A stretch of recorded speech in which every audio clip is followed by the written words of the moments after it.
Lok Sabha witnessed high drama on Wednesday during the ongoing budget session as intense sloganeering by opposition members forced the House to be adjourned. The disruption erupted over the suspension of 8 opposition MPs, bringing proceedings to the halt.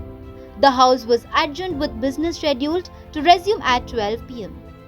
Soon after the adjournment, the suspended MPs staged a protest outside the Parliament. They were seen holding placards reading PMS compromised, echoing allegation earlier made by leader of opposition party Rahul Gandhi while speaking to the media on the India-US trade agreement.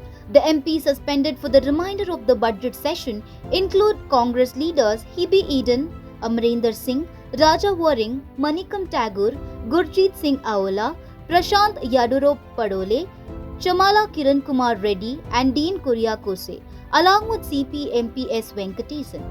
Meanwhile, Prime Minister Narendra Modi was scheduled to reply later in the day to the motion of thanks to the President's address. Defending Rahul Gandhi, Samajwadi Party MP Anand Bhadauria said the leader of opposition represents the voice of voters who opposed the BJP. He accused the ruling party of repeatedly attempting to silence the opposition, particularly when issues related to national security are raised in the parliament.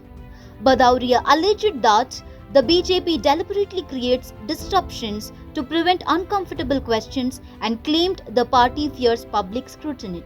The suspension followed a major uproar in the House after Rahul Gandhi insisted on referring to the 2020 India-China standoff in eastern Ladakh during his speech.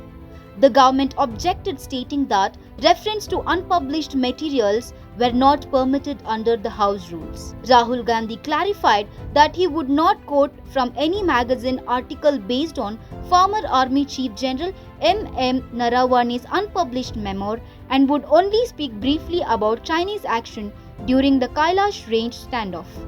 Despite repeated directions from the chair to proceed as per the rulings, chaos resumed when the House reconvened. BJP MP Dilip Saikia, who was presiding at the time, named 8 opposition MPs for alleged rule violations, including throwing papers at the chair. Parliamentary Affairs Minister Kiren Rijiju then moved a motion to suspend them for the remainder of the session, which was adopted amid loud protest, further escalating the political confrontation inside the parliament.